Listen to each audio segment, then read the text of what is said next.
All right, welcome back, shooters, for a late night edition of Shootin' Straight, a team handball podcast with JD and Max. Mr. Max Littman, you got your Saturday night attire on. How are we doing? A little bit of a big handball news this week, JD. We got a little taste of it early. I think we had it leaked to us a little bit early, but I think we got a lot to talk about. It's a late night. I got a Miller Lite, and I got nothing to do but talk.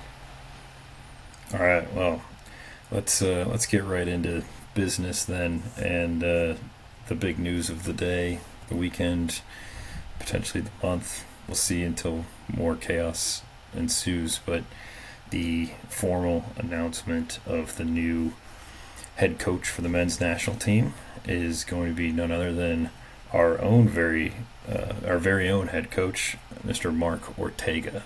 Let's go Bucks. Let's get an initial reaction here. Yeah, initial reaction, and again, I was leaked the news earlier, so I'm not going to pretend like I saw it on Facebook and was like taken aback. But my initial reaction is just, if you can make a perfect hire, this is it. Like, this is like Apple hiring Steve Jobs. This is like we have Amazon hiring Jeff Bezos. This is like Hikma Pharmaceuticals hiring JD Orr. Like, this is like such a perfect hire. Hikma Pharmaceuticals hiring Thomas Rosenberger. Like, there are some hires you make that set the trajectory and course of your company. And as a businessman in the business world, I make a lot of hires. People are coming in and out of Max Inc. And I don't hit on all of them, I'll be honest. Like, some, like maybe a Swedish person, I wouldn't hit on. I might thought I hit on him for a long time, but maybe it didn't hit. And then there's some hires where you're in the interview and they're looking at you and they're talking to you, and it's so clearly a slam dunk that you're like, whatever you need, just take it. Take the job. And that's how I feel. And I've of course, I have much more to say about this. But JD, I would love to know your initial reactions. Yeah, it's tough, I would say, for me, because I've seen all these ups and downs of the organization through the coaches that we've had in our time at being involved with the sport. We've had, we had Robert prior to Robert, we had Javier prior to Javier. I think it was Kavanaugh, basically. Or not really. I don't really know who was in that realm, I'll be honest.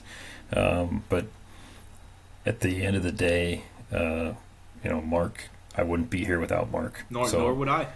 Wouldn't be having this conversation without Mark. So, do I think he's, the best possible candidate?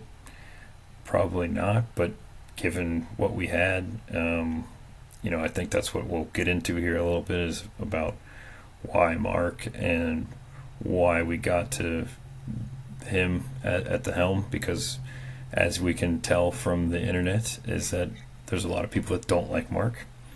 I can understand that. A lot of people don't like us. A lot of time with Mark. Yeah. But I think that the big selling point for Mark was the whole team that he brought to the equation. And I think that's what's being maybe glanced over here, is that when I think about Ryan Day as a head coach at Ohio State, I do not think of Ryan Day as a elite, coach. He's a national championship coach. He's a bad QB coach in the NFL. He is as elite as it gets. But the whole point of being a head coach of, say, a football team specifically, is that you manage a team of 20, 30 different staff members that are all very specific to their roles and responsibilities. Does Ohio State win the championship without Chip Kelly and Jim Knowles? Absolutely not. No, definitely not. And, I think that that's part of it, is that, as is, not to bring politics, but any kind of government, be careful here. governments or, businesses in general, there is someone at the top, but that person at the top is not a dictator. They're not making sole decisions here. In some countries, they're not a dictator. All right, so. Well, fair. It's 2025. Get with the times, North Korea.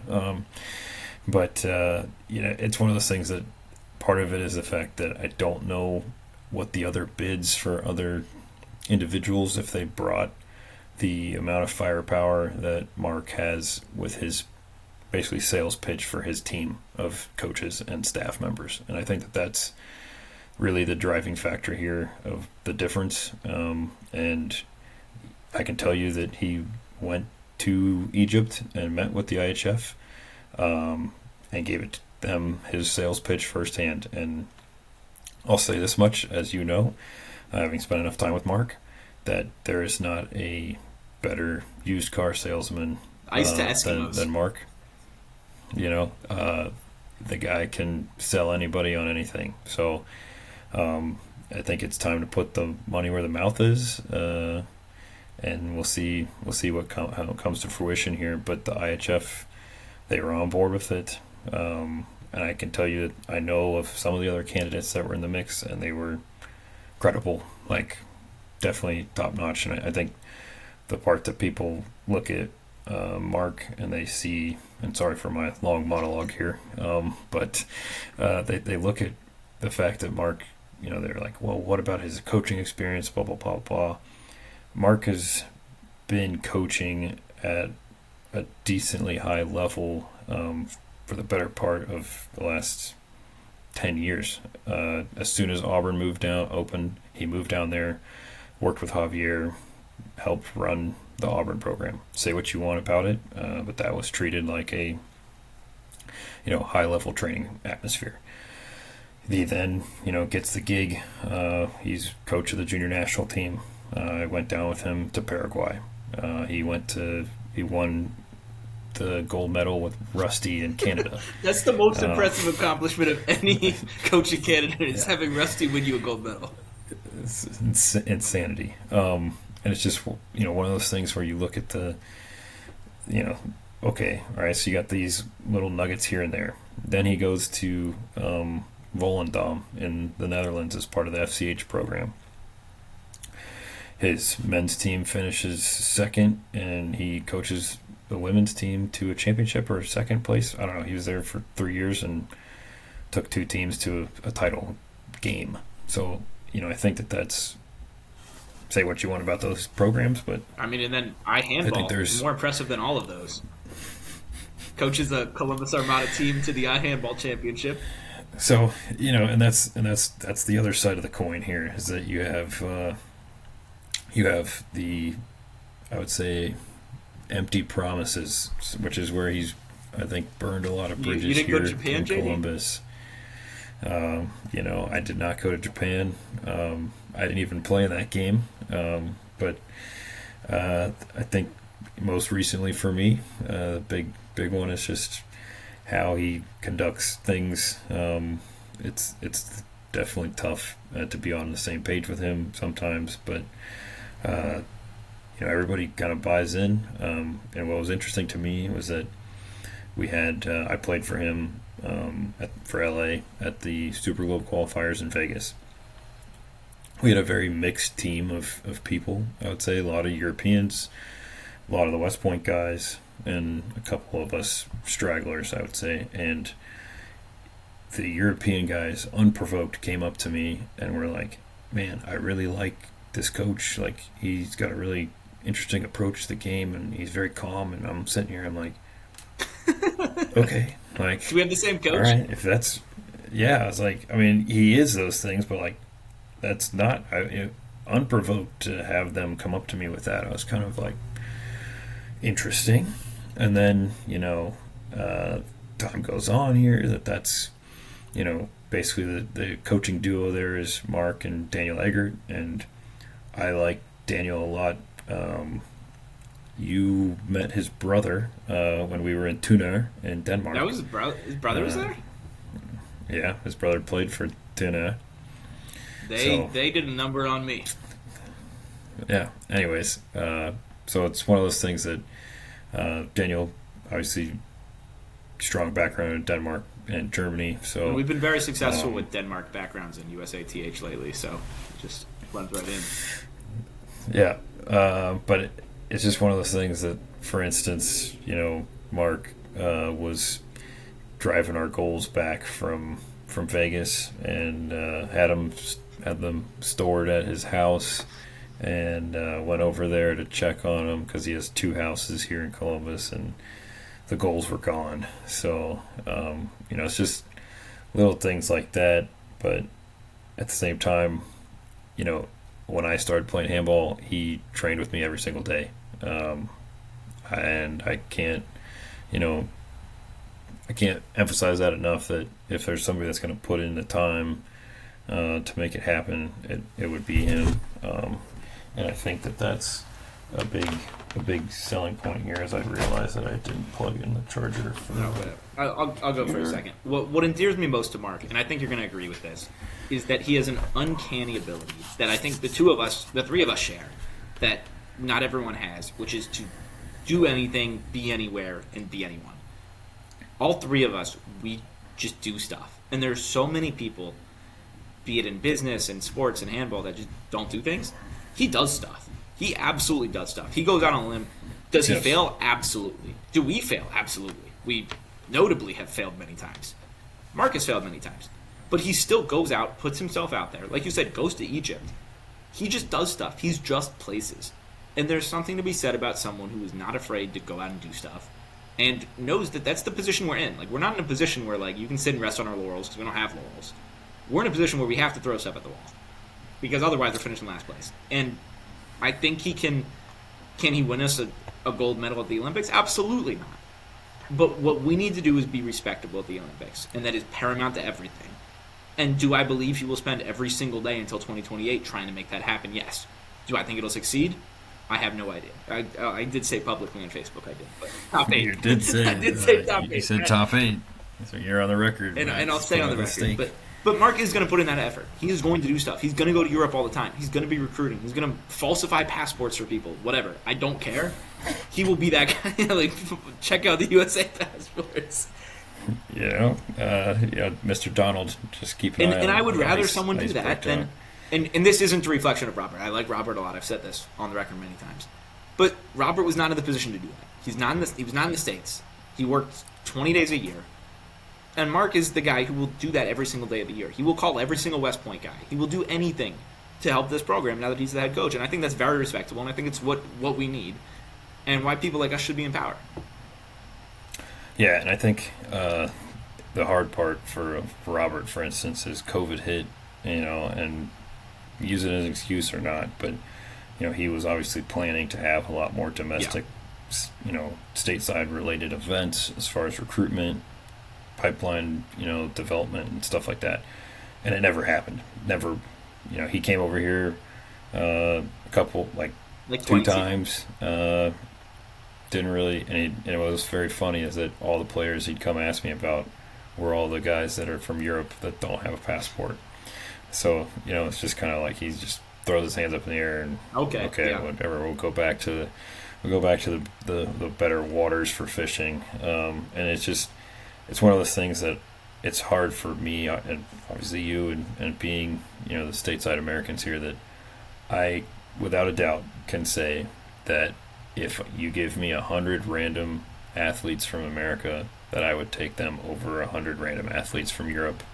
And I think that the point that I'm making is that, sure, I'm probably American biased, but I think given our sporting background that we can adapt much faster to being competitive with the game. And that's something that I've seen Mark do, is that he can take an athlete and get him to how many of our guys did he do that to? He did that to you. Like, we have Bolte, we have so many guys that he did that to. Yep. And the thing is that, like, we just need to tap into the American market.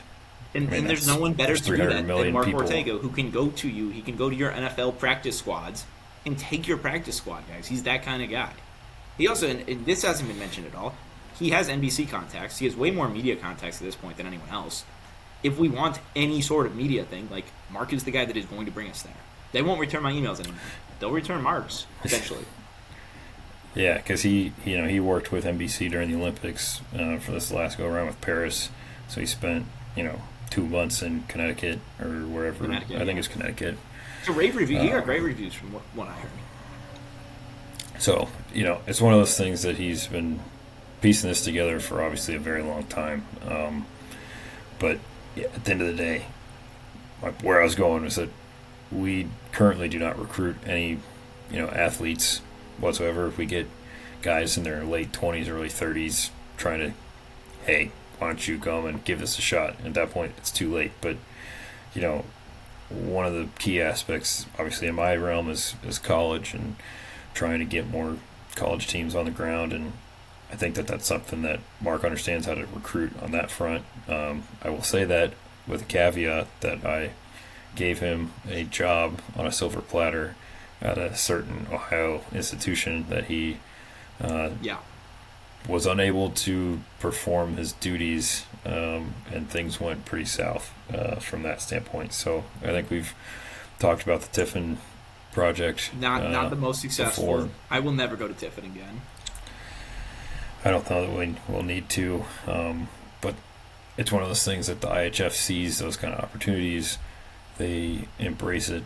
They know that they need America. And I think that that's part of the other piece of all of this is the politics, is that Mark is not well liked by a lot of individuals of, I'd say, loud voices here in the United States, and those voices carry over to Europe, and then those. Or perhaps those they run a voices get website in around. America, and they're listening to this right So- now and writing their Facebook post about it. We're not they're not a live recording, so it's not a live stream. So he'll go back and put it together. But I mean, and to John's point, there's a lot of rightfully so reasons to be upset. And I With think, the caveat there that he was absolutely wrong on the quid pro quo. The quid pro quo was not why he got hired. yeah, I don't know that was ever in the in anyone's foresight to because see Robert he leave. stepped up. Like, He got the cast. He went to Egypt. It's not because he did one vote for Mike. That is not why. I'll say this much. I think Mark definitely had more of a vision to be the women's national team Which head would make coach. more sense for him at this point. But that would have been why when he stepped down from the board, I think that was probably more Yeah. where he saw an opportunity because Robert was Well locked in. entrenched, yeah. And Why it just would went the way Robert it went. leave? But So just implying it was a quid pro quo out of nowhere and like this is like some grand plan by Mike and him to install him is ridiculous. And he does everyone a disservice by just saying like quid pro quo instead of actually diving in. well, the other piece is there's a lot of things in play, obviously, and I think part of it is that the European voices of power don't like Mike, don't like Mark. Don't like us. But what's interesting is that somehow the IHF still is on board with Mike and Mark. So you have these other players. I'm speaking specifically to the Forum Club Handball individuals. And for those that don't know, that there's a lot of people on there that can voice their opinion. Obviously, one of those that has a pretty loud voice is Benny Mustafa, the head of New York City. Good friend of the 'cause he's podcast. got Just had a wonderful conversation with him on Facebook and in person. He's got, I think he sits on the board for Forum as the non-European club manager or something like that. But Gert Butzik is definitely not a fan of Mike and not a fan of And Mark. how many national team athletes Gerd. has New York City Team Handball produced the last 5 years? I think Benny said somewhere around like 19. 13 or 19. Yeah, I in sat down and- 1957, JD, the national team was actually entirely Yeah. NYC THC. Yeah. I tried to come up with a number, and I don't obviously have the history, but I came up with 5. So And have we produced Whatever. 5 from Ohio State? senior team, Katie Ann, Brecker. We should put the Bolte, I World's guess. Handball Club, the World's College. I guess I Handball don't Club. know. It's probably close enough to that. But whatever. Besides the point, sorry. Besides the point. Where I was going is that Gerd, he's making a case for trying to take over for what's his face, Hassan Mustafa. And I assume president Hassan of the doesn't IHF. want that to happen, given everything I know about Hassan Mustafa. I don't know. I don't know the situation well enough, but I know that Hassan is old, and That's true.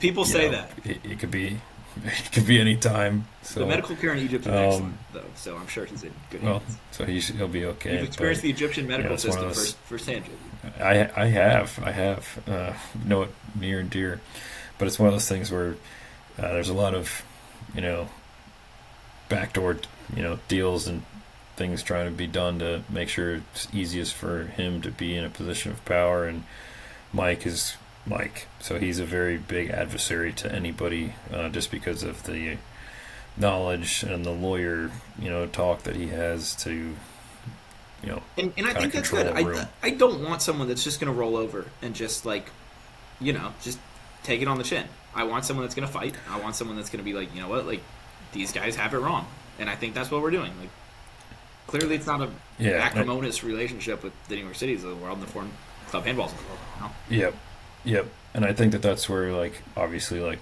people look at Martin and Ryan and the previous CEOs, and Barry, don't forget, don't forget Big Barry. Yeah.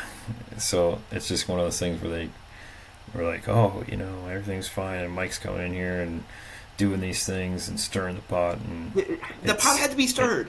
With the position where we were at, we were going nowhere. The women's team wasn't even going to play in the Olympics. Like, nothing was happening. I love him or hate him. What's going on now is shit is happening. The pot is being stirred. People are getting angry. I would rather have people engaged and angry than people be apathetic, right? We had years and years of one sanctioned tournament a year with, like, nationals, and that's it. We have stuff now. Like, maybe it's because people hate other tournaments or doing their own tournaments. I don't care. We have stuff. Things are in motion. Things are at play, and it's way more than before. Barry's whole term was like, I don't know, like people were just asleep at the wheel and doing nothing, and we wasted God knows how many years on this stuff. We have a timeline now. yeah, and I think it'll be interesting. I think that's what the people want. Is people want to see, hey, Barry had, I think, a lot of the wheels spinning in the right direction, and just I think he did too. there I was a lot think of he stuff. just didn't have any idea of how to execute it or attempt to. He didn't have the right maybe players in the game to help with that. Ryan But, had nothing. Never was going to attempt it. the point was is that there was a strategic plan, and it was trying to figure out how to execute said strategic plan, and that's where I think people that are listening to this, they're going to say, well, JD, Max, what's Mike and Mark's big plan? I have not seen any said big plans. Do I think we're going to get one? I do. I really do. I think we're going to get one. I think we should give them a bit of I grace and a know bit of that time. They gave a pitch. Mark gave a pitch to the IHF, and that's what. And would I like to see it? Sealed Absolutely. the deal. But, like, am I going to sit here and be pissed off for 3 years that I haven't seen it? No. If they want to do stuff behind the scenes and get stuff moving, do it. Yeah, and so obviously it's a difficult conversation, but I think that at the end of the day, Mark is here. We need somebody here. And quit We whining. need Whining is something not going to be being great. This done isn't one of those here. things where, like, enough people comment on Facebook and he's going to get fired. That's not happening here. He is our head coach. Yeah, and I think the players, there's a lot of upset from obviously existing players, and it's one of those conversations that some people are like, well, F them, we'll just get new players. Well, that'll obviously you've seen the success that our national teams have had, and at least on the men's side, they've had a good core group for the last 7+ years. That's been the same. In which I respect them a say. lot. I think there does have to be a question of will that core group be young enough in 2028 to do things, and I think that's a very open question. Yeah, and I think obviously there's a handful of players like Patrick's announced his retirement. Del Mongoy's going to have to be aged out. Drew's going to be. And he's not playing full time. I love Drew. 37. I am the first to always stand up for Drew. I mean, he's not playing full time. Obviously, I just older. listed only pivots, but Gary point Hines still is done. stands. Gary's he could play at age 50. But I think that's kind of part of it is that like we need to find some new faces, and I think that there will be some more people similar to what Robert was doing that dual passports. And I think we're always going to get our dual make it passport guys. happen. Do I think that we have a shot at potentially, and I'm not saying they'll be on the 28 team, I'm talking further out, potentially could we get some athletes brand new from America? I think the potential is way higher here than it was before. I think a 3-year runway, which is where we're sitting right now. Really tough. If people took it seriously, like look at Yeah. if we've talked to Fitzgerald, we've talked to Hansi, we've talked to all the old I mean, they did Olympians, in a year. Yeah. and they all said 2 to 3 years out. Yeah. They moved to Atlanta, they moved to LA, they moved to Philly. They were in all these places that they worked, trained, lived together. All of our team right now, minus Drew, lives in all over Europe. And so, what is that doing? And obviously, it's different times. I get it. But we need to be as competitive and as gelled together as possible because the biggest, point to handball, especially getting new people in the game, is that it's so much chemistry. Yeah. You have to know the person on both sides of you, how they're going to react on defense, how they're going to react on offense. And, it doesn't matter how much experience you have if you don't have those tendencies down and figured out. That I mean, and it was talked about years ago. I've been saying for years the best thing to do is get a Team USA in the German second division and play in it for 3 years. It's not going to happen, and I mean, maybe that's the grand plan. I don't think it is, but that'd be by far the best thing we could do. Yeah. So, I don't know what Mark's game plan is, but I can tell you that obviously we have a lot of unhappy individuals on the internet with the decision. Do we want to like do I some said, dramatic readings, JD? Does that sound fun? Yeah, get some dialogue. This is going to be here. from an American handball club. I'm not going to name which one. As the most successful and diverse handball club in the United States, who produce over 13 Team USA athletes, our club has always stood for growth, fairness, and credibility in our sport. This recent USATH coaching staff decision has stepped backward, especially with LA 28 on the horizon. The person chosen does not have the proven winning track record or elite level experience that's needed to lead our national program to success. First of all, I don't believe that to be true. Like, I think that's just a demonstrably false statement. We don't need to go over it again, but like, I mean, how much winning do we need? Like, are we only going to hire a head coach who's like a gold medal winning coach in the sport? Because that's never going to happen. You have to be realistic. We're not going out and hire the Goodmundersons of the world. I wish we could. I love that. I think the frustration, especially for the club mentioning, is that I think that they have good relationships with one of the assistant coaches listed, and so I think part of that would be why is he not the head coach? And he's not. Again, just kind of our athletes deserve leadership that can inspire, elevate, and compete at the highest level. This is not it. What makes us even more disappointing is that several world-class coaches were in the running. Coaches capable of building on the strong foundation Heaton created over the last 7 years. That opportunity has now been wasted. We owe it to every player, coach, and fan of U.S. handball to demand better. I don't think we do, and I think we should give this guy a chance. This guy who has proven success in America, has good and bad relationships in America, but like fundamentally, he came from playing football at Kent State 20 years ago to this. That's an incredible American success story, and I think it's awesome.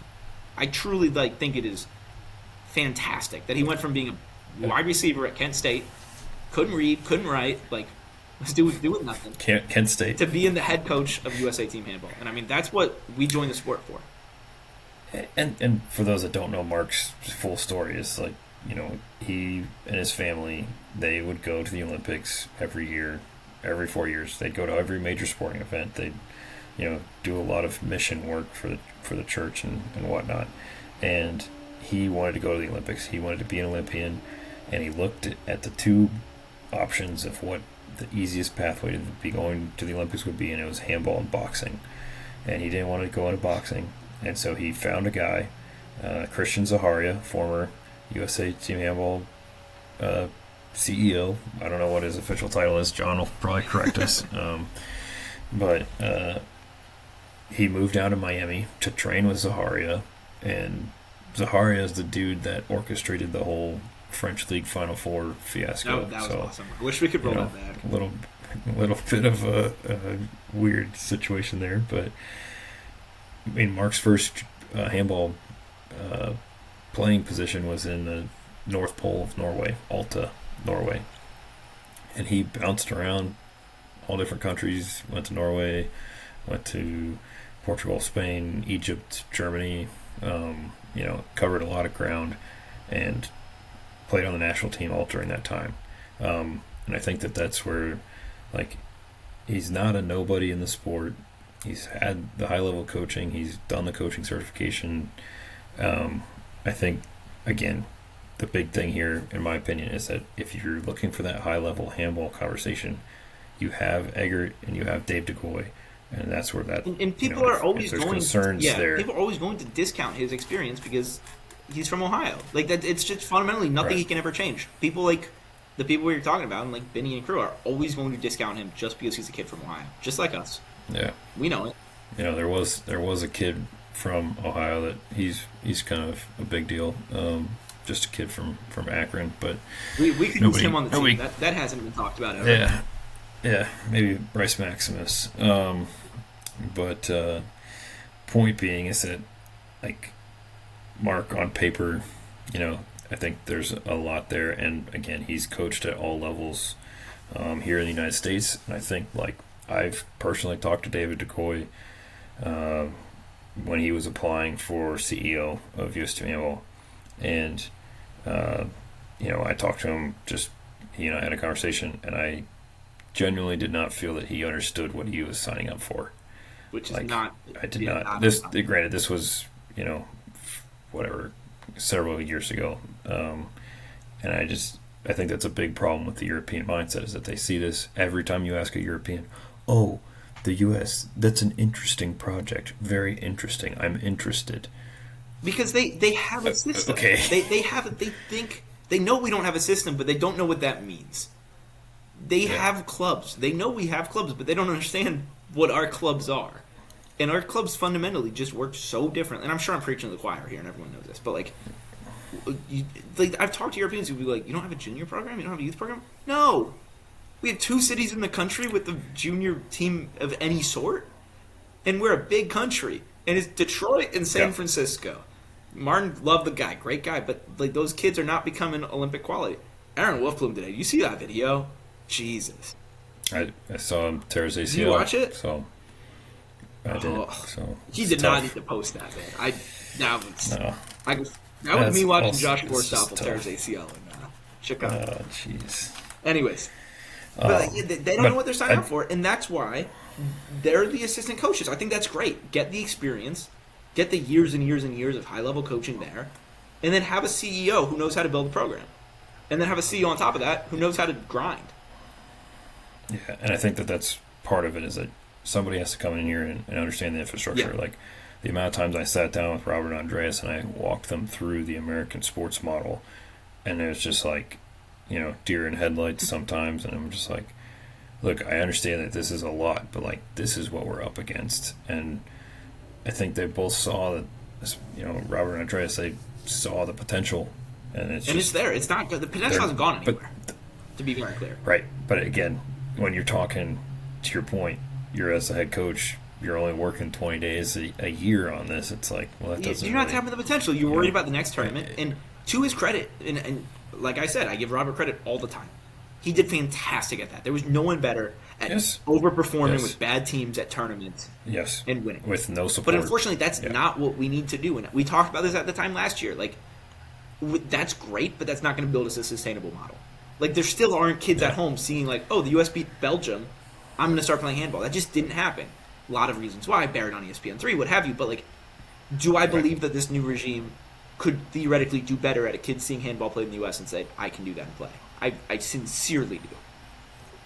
Yeah, and again, maybe it's a false hope for me that I think that Mark will be more open-minded to getting the born and raised American athlete on some of these more rosters. I mean, look at our youth and junior teams currently. They've had, youth, junior, senior. We've had one They to have two two on the roster, on the junior stateside. roster right now, I think. Aaron, who's Yeah, now probably so- career out, and I don't know about career. it but- was a nasty pair. So, That was a dirty play by I think- Denmark, I think- right? Like, the kid caught him and moved, whatever. yeah, whatever. He was on my Maccabi the team. harder part And for the me. Maccabi team could be the key piece to all of this. It's If they didn't charge that's a whole 10K other per athlete, podcast. they list me on the website as Yeah. the general manager of the Maccabi handball team still. Oh my gosh. I There's was a lot of probably the potential runner there, for but, USA head coach too. Like, they saw that and they were like, this guy's a program builder. My problem with Aaron's injury is that I need him to get the team off the ground at San Diego State or UC San Diego. So Trident. I That's saw them play men's gonna be volleyball against UCSB last year. Very good men's volleyball team. If you want me to put in a call, I'll put in a boss call. okay, well, I just need him to not be hurt. Well, unfortunately, that ship has sailed. It's not good. So yeah, I think, like I said, the big piece is the supporting cast for Mark, and they listed, David, Daniel, Derek, a lot of D names. Just a weird coincidence there. Julian. But Donald. But there's a lot of other um, people not listed that I know are planning to be involved. People that probably could have been the head coach on their own, because, again, they find this interesting. Where they fit into the equation, I don't know. As I've voiced many a time to, Mike and Barry and Martin and Ryan, is that we have a small family of handball people here. But at the end of the day, the people we have are very passionate and willing to help and want to help. And so it's figuring out where to get the people in the right spots that they can help. Yeah. And we haven't done any of that, and probably ever. Like, we've had committees, but we both know how those have gone. Yeah, and so that's part of the problem, is it's like nobody trusts anybody to do anything, and then when people aren't trusted, then next thing you know, there's somebody just kind of going off the wall doing their own thing, and now we kind of have a loose cannon. And it's like we have events like this, and I'm not going to name names, you know the ones, that just aren't connected to anything, aren't involved in anything, and they're just taking up time and resources that, like, maybe if we collaborate, it could be everyone's benefit. Yeah, and again, part of my big pitch is obviously the college front. To shout out Martin, we're slowly working our way into the high school game, but it's a process. It's not an overnight thing. And on the college side of things, there's more infrastructure that can be built off of that. But like when you are talking about trying to build out adult handball, who needs a bunch of grown men playing for a big plastic cup? Like, what does that get us? And it's for fun for us sport? That played in college, but that's it. And there's not that many of us. It's strictly recreational. That's not how we're building. Did we have a great time in Flanders last weekend? Yeah. Is that going to help build anything ever? No. And we understand that because we've played in here a long time. Like, we're strictly there to see our friends. Yeah. Have some and good times. Unfortunately, I think a lot of that hasn't clicked for people who see that as like, or if you're tracking year over year Flanders participation, you're doing completely wrong. Because who cares? Yeah. If you're tracking year over year how many teams are playing in college, how many youth teams we have, how many junior teams, like, you're starting to get on the right track. You're still not there though, because there's so much more there. So part of it is the JD Orr handball scholarship. So shout out Lourdes Calvo. She's down at University of Georgia getting team off the ground there. She's an incoming freshman, hails from Argentina. So big things coming out of the South. And shout out to Lewis Howes, who will be also contributing to said scholarship. Thank you for your contribution, Lewis. And I think he's a lock on the 2018 at this point. Hey, we'll see if he performs at Super Clubs, and I think he's in Portugal right now training. It sure has a lot of followers. Excuse me. Yeah, I mean, the guy can get sponsorships. He can get people. He has the Mark Ortega syndrome, and that's what I'm talking about. Like, love him or hate him. Hey, where's Lewis? Where's Lewis from? Ohio. Is he from Columbus? That's right. He's from Delaware. Yeah. It's close to me. It's Ohio boys have this thing where we're not content because we know where we grew up. I mean, you grew up in a tough area. Dublin, Ohio is not for the faint of heart. It's tough times, man. Blaine City, even worse. Like, your kids are going to be grinders. Yeah, no, but there is something to be said about, like, the reason all of us try so hard and work so hard is because we have had zero infrastructure. Nothing was given to us in this community at all. Like, I randomly found handball, you randomly found handball, and anything we have is because we've worked for it over a number of years. And for some of us, like me, maybe it's not athletically, maybe it's on the administrative side, and I think that's great. And I think we should encourage that instead of being mean to people in Facebook and Instagram comments. Like, I've personally insulted many times over the last few days because I'm passionate about this. And I think, again, we have to support the decisions that are made and we go on with life. What else are you doing? You're whining. It's either you're with the program, you're excited to see us continue, you keep your shit to yourself, or you whine online. It's a binary choice. And again, for the club system, what impact does this have? Because if anything, it should be a positive one, that there's a better chance that one of your club athletes now has the ability to get a fair chance. It went to be from seen. 0 to at least like 1%. Like at least someone is going to see it.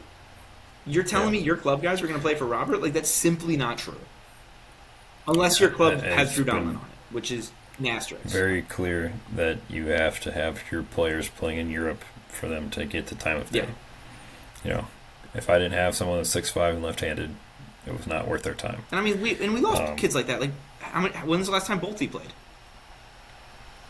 He's never come. He had surgery.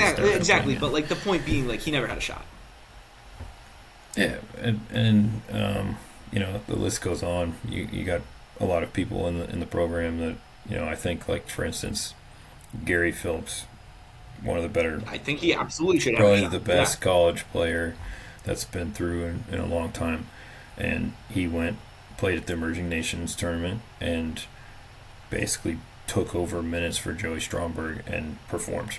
He is a guy that absolutely should get a fair shot at the 28 roster. I don't think he's earned a shot yet, but he's earned a spot, but he's absolutely earned the right to compete for it.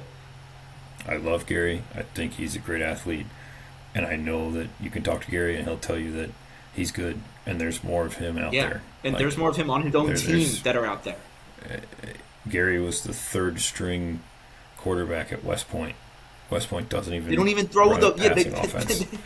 They run the triple option. They kind of run late in bird now, but point being is that there's people out there like Gary that are not going to go pro in their. They're going pro in something other than close to pro. Yes. And it's Enterprise Rental Car or USATH an insurance agent. Yeah, exactly.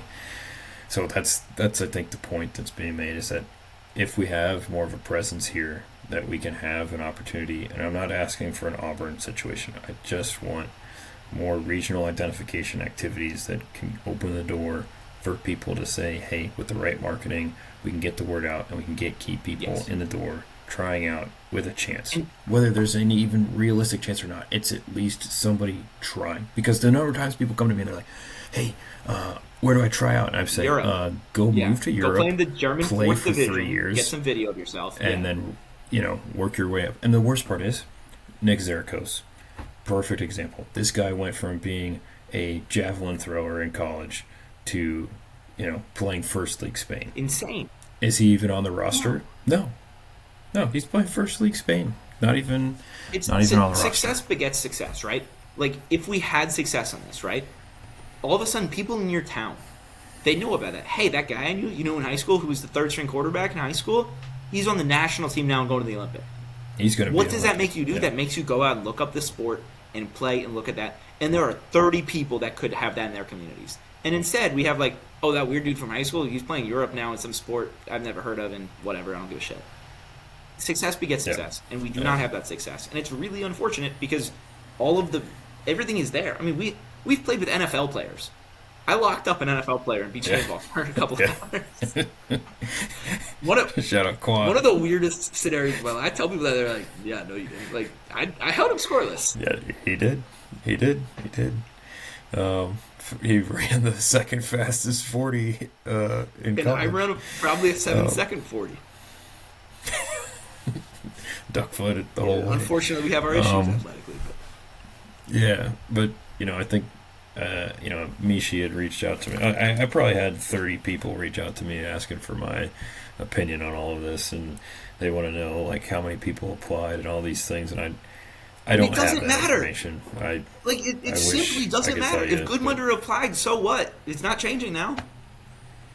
Again, I think what needs to happen is we'll work on Mike with some transparency on stuff, but to keep. And what I told Mike, and I told this to Mishi, is we don't have a 60 minutes exclusive interview. We have John Ryan meeting up with people. I think Mike on the show can set the record straight better than anything else, and that's the best we're going to get. Unfortunately, no one gives a shit about this sport, and I don't think Mike is going to be really open to talking to John about this. No. It's two people that do not like each other. And I think back to the we can touch on the series of sequence of operations there because that's obviously still, to John's point about this for that, and it's one of those things that optically it's terrible, terrible looks. But like I said, I think, in my opinion, there was never an iota of like Mark taking the men's team totally spot. Agree. Like I he was coaching the women in Volendam. Yeah. I think like Adina was not working out. Like I think that was, if you want to go somewhere, that's the conversation that my side point to that is that like if there's some like grand conspiracy, like just no one cares about this sport enough to create a grand conspiracy here. Like the thing about like secrecy and the optics don't matter when no one is paying attention. No one cares, and there's nothing that like any of us could do. Any of us, as in like in the blogosphere, the Spotify 100 listener sphere, could do to get the optics changed. No one cares. So if they do things in secrecy to like do what they need, I'm not defending that. I'm not saying that's great, but I'm saying like if it wasn't in secrecy, would anyone care? Like we both watched the 10-minute long John Ryan video. John, this is not an attack on you. I watched the video. I loved that JD was looking like an idiot in it. I was a little upset that I wasn't in it. We watched the 10-minute video. It doesn't say anything though. Like, sure, like people on the board came and went. We are a small sport with an organization that is historically underperforming. People come and go for any number of reasons, mostly because they just don't care. We didn't have people on the board that cared about handball, so people that didn't care about handball would leave the handball board when anything happened to them. They get pissed off, they get annoyed, they quit the board. I see this all the time with professional boards. Like, my dad's been on a number of boards. All of the time, people on boards quit because they're starting getting phone calls at night, and they don't give a shit, and, it's taking time away from their family, so yeah, I'm just going to quit this. I don't care. Like, this is not worth my time to care. I'm a business executive, and I'm not bringing anything to the table. And a lot of the time, and not all the time, a lot of the time, it is as simple as that. It is taking up time for something that you don't care. Me and you, we care. You've been on boards. I've lost elections for boards because we care, and you left. You still left. Like, at the end of the day, like, even with everything, you still left because of that. And that is someone who cares more about handball than anyone in this country. So if you're getting a guy who's not JD, who doesn't care, who's never played, it's not hard for them just to be chased off.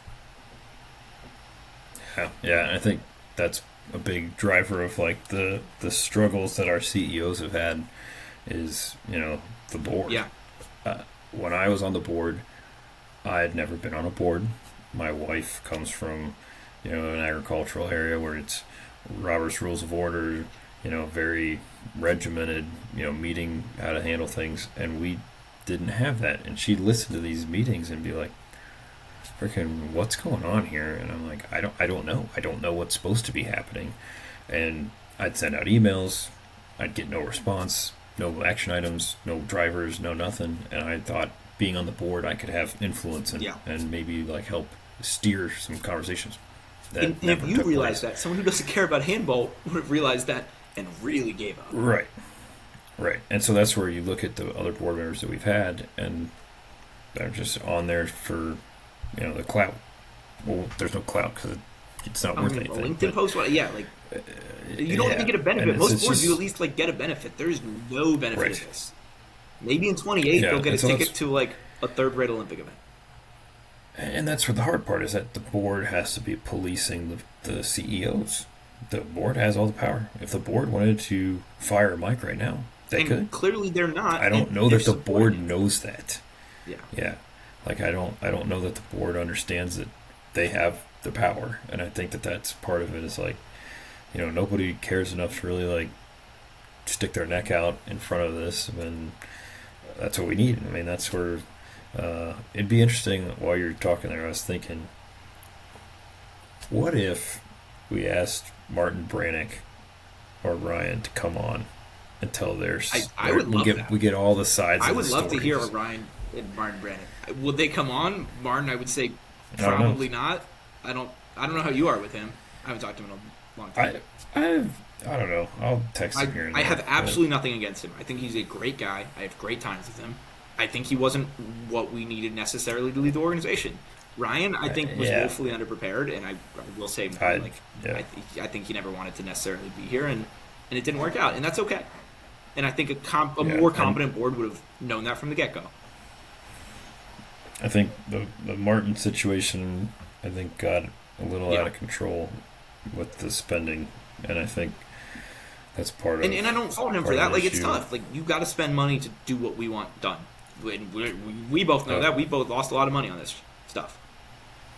yes, yep.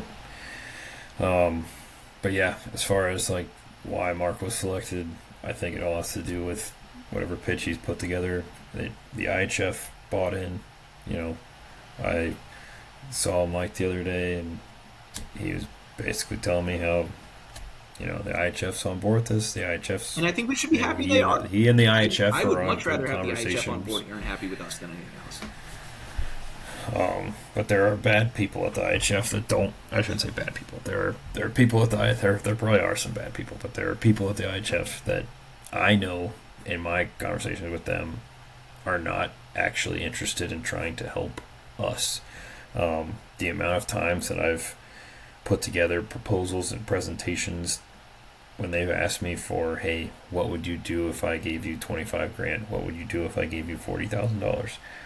I've done this now like Yeah. 5 or 6 times, and then the money just is there, and then And then just it's not. Yeah. And disappears then it's into in the someone's ether. back pocket. Yeah. I mean, there are bad people everywhere, though. Like, it But sucks. And we uh, can't rely on the IHF like that at all. But I think getting their blessing is well, at least still significant enough that it's like, hey, like, at least we're not going to start getting cut out of emergent nation stuff and things like that.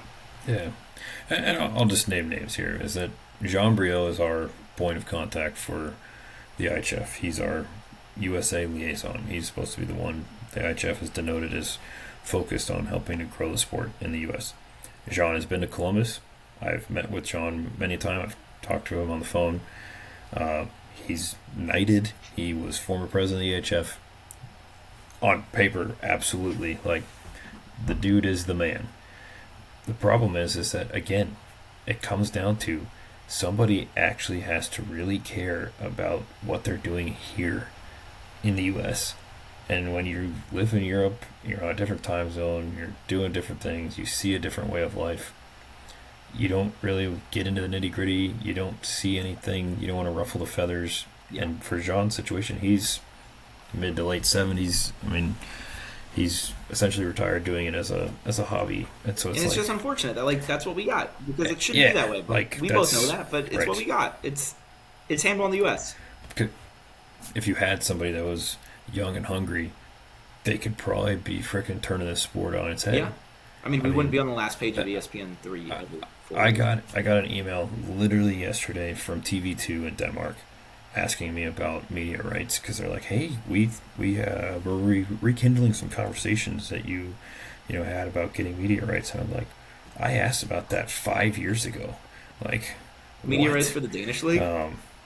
Yeah, to basically rebroadcast with American I mean, commentary over I'll top. chip in money and do commentary, but, like, we won't have any viewers. And point being that I made to her is that if I'm a European entity, you have an untapped market of fans, businesses, Yeah. supporters, and if you get in now at the ground floor, you're getting all of those fans. You have the event in Vegas coming up, the Pro Handball USA event. Allborg is going to be there. Odense is going to be there. So you could theoretically grow the fandom via that as well. And now, once Handball, assuming we think it's going to grow to something, you are at Yeah. the base level of all of this pyramid. Do you want to or not? Are you going to Vegas? A very minimal. Yeah, When is it? it is August 1st through the 10th, 9th. Like, of 26? 26. Oh, yeah. I'll go. Why not? Well, that's good because I'm going to need your help if I'm going to put this Yeah, event I'll be on. there. I'll go. Let's make. Is it at the same Westgate? It's not going to be at the Westgate, so Our not to complicate things. Yeah. We are. I don't know if we're allowed back there or not. That yet, bad, huh? But they have a pool. Yeah, we'll have another podcast to talk about that. But yeah, the they have next a- podcast. or we can just go we're really- covering Vegas and go- Flinders. yeah. But they have a pool event going on, pool billiards. Ah, So we are currently pursuing other options. I got one big topic, JD. I know we've talked extensively about Okay. everything. If that's okay. No, yeah. I mean, I don't know if there's any other closing thoughts on, There was a social media the post mark. today made by a rival podcast of ours, and all it was the Oh, Google oh, AI summary of the word "useful idiot." Who do you? Two questions. Who do you think the useful idiot was referring to, and who do you think the funniest possible person it could be referring to is? I'll go first. oh. I think it's Okay. referring to Mark, and I think the funniest possible person it's referring to me, as I said in a comment that was not well received. Oh, buddy. Oh, buddy. Useful idiot. That sounds like a John move. Well, it But turns out yeah, as it yeah, was. man. Yeah, and that's the thing is that I've mentioned this before, and I don't want to be the Fox to John CNN or John B whatever the dynamic is there. I would see us as the Fox, though. Because yeah, agreed. Potentially, I don't know that I want to have a labeled um, narrative on news, but the point is that if you're only getting your news from one source, and I'm not saying John has biased news, but Quid pro quo, there's no. there might not necessarily. Again, I don't. I'm not putting words in anybody's mouth, but I know that if you don't have all the information and you're just saying what you see, then you're saying what you see, Yeah. and that's totally fair.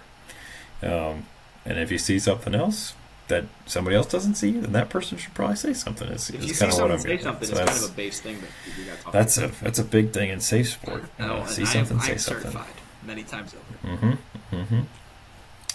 Mm-hmm. So yeah, I think that that's part of it. Is that I think there needs to be a better relationship with the media, and I think Yeah. like realistically, I think that's what we're talking about. Is if that means Mike coming on here or Mike talking to John. I mean, you saw the heated. I mean, the conversation that they had. That is not a conversation of people that can remain calm. No, I don't think either of them and that's would do not well good. in the format of a podcast. Maybe we have them both on, JD. Maybe we have. Oh, We get the what if referee. we did a what is it? What do they call it? The Iowa caucuses. We'll do a little We Trump have a Hillary. mute button on both of them, like the debates, and it's like, nope, John, you're done. Oh my gosh, that would be. I mean, we'd have to do. That would be. That'd be an all-time We would set video. All-time. genuine. Like we could go viral. We could get a viral moment in there, of, like I- two guys like absolutely going at each other. But that's the thing is that like none of us. We're all friends. Yeah, no. Like At the end of the day, at I least would go I'm drink a beer friendly. with anyone in like, this sport outside of right. a few But, New York like, people. Like I look at like a Trump Hillary level debate, and I think that that's where we would be at. And I'm not mentally comfortable enough. No, yet I don't for want like anyone to actually hate handling each other. that. That's not what we're here for, and, Yeah. and that's part of the problem, right? Like in the adult club space, everyone is friends, and everyone should be friends outside of when they hate each other, which is fine. Well, for the most part. But like yeah. we're not gonna grow with that. Like not a growth mindset, and it's not a not growth mindset, but like we're not gonna grow by going to a weekend and playing a tournament wherever it may be and drinking a shit ton of beer. We're just not gonna grow with that. We're gonna grow with focused youth, junior development opportunities, college, of course, and that I think it turns off a subset of people who are very comfortable with what they like about the system, which is it's fun to go and spend a weekend with your buddies and drink beer and play some handball. And I totally agree. And I think the problem is they see these moves as fundamentally opposed to that. And I think it's the opposite. I think it's complementary, as it's always been. Like, you know, the system we want built is totally different than the club system at its core right now. The Columbus Armada are not like becoming professionalized. I wish they could be. I'd make a lot of money. You'd make a lot of money, but that's not happening. And we can have both, and we should have both, and we should hope everyone can have both and have a good time. At the end of the day, we can have a good time, and the national team can be good, and they can coexist. And again, I know that, and we'll see what Mike, if he'll come on and talk about some of the things that he's working on behind the scenes that aren't being discussed, maybe at board meetings or anything like that. But I know that he has board meetings way more frequently than any of the previous CEOs. Which is a good thing. I think Like, that that's, absolutely a good thing. But I also would say that there's a lot of things in the oven right now, be that as different events, different activities, different things being constructed that I would like to think have some sort of beneficial, as far as what we're trying to what all the balls that are in the air right now. So we'll maybe get to that. I'll give a on sneak another peek. episode. 2026 Nationals are in Spokane. Not. Your shoes are black, not. It's a funny joke. Yeah, I don't know where nationals are going to be. No, but who cares? We'll figure it out. And Yeah. Again, I think that's a it's great not place to leave important off, because JD. it's for a bunch of adults. We have had a great so- hour of one focused topic. I think this is us at our best. Like, this is the number one team handball podcast in the country for a reason. I don't know. I think you had a Now you're asking to be beat up. So that could be my last arrow in the episode discussion. So yeah, I don't have anything else for now. Max is back closer to a better time zone here. He's moved to Chicago. So My life has calmed down. Hopefully. We're back. Maybe not every week, but a lot of weeks. Like I think we provide something that, and I'm not a diss on anyone. Once again, I think we provide something, and we have outreach to enough different people that we can provide something no one else has here. Yeah, and I think if we need to get a Microsoft Paint display, we can do that. We collab with John, and I think that airing grievances, he's going to say not worth it, but I think getting everybody aligned, the same narrative, and we all working towards a common goal here is where we need to be. Because otherwise, otherwise the Olympics, we might as well just say, and that's where we are right now. It's either like participating. we settle this shit now and all march towards the common goal, or we lose by 800 goals at the Olympics and no one ever talks about it again. I'll go one step further. I know we're trying to stop here, but realistically, if there is not a cohesive effort towards whatever is building towards LA, then the IOC has legitimate grounds to stand there, look at the IHF and say, what are you doing for globalization of the sport? The spot's going to China or something. Straight up. Not even China. I'm just saying, like, the sport of handball as we know it and we've talked about might this, cease to and I don't think that exist. Is that much of an unfair argument. I really don't. So, I'm not seeing anything in China, but we're not on Chinese media. Maybe it's gotten really big on like TikTok and Weeaboo. Yeah, I don't know, but China, Japan is, I would say, legitimate. But India, I don't know what the India thing is. We're working in Nigeria. It's a lot of talk. That's just one Pecky, new proud father. Just like you. But yeah, so that's where they really need to put a lot of focus here, because there's a lot of potential. So we'll see what happens. But cool. So with that, Max, thank you as always, and hopefully we can get back and do a show here this upcoming weeks. All right, as always, keep on shooting, shooters.